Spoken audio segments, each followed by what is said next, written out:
கஹ்ஃப் என்ற அத்தியாயத்தை நம்ம படிச்சிருக்கிறோம்.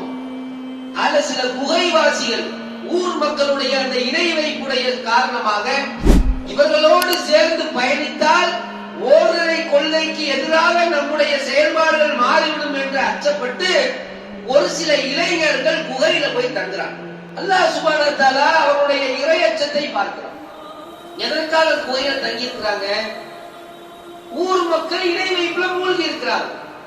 இன்னைக்கு நம்ம பார்க்கிறோமா இல்லையா? இன்னைக்கு தனியாதான் ஒரு பள்ளியை கட்டி நாம ஓரிரை கொள்கையை மக்களிடத்துல போதித்து இருக்க காரணம் என்ன? அவர்களோடு சேர்ந்து பயணித்தால் அந்த இடத்தில் இறை அச்சம் என்பது செத்துவிடக்கூடியதாக இருக்கிறது.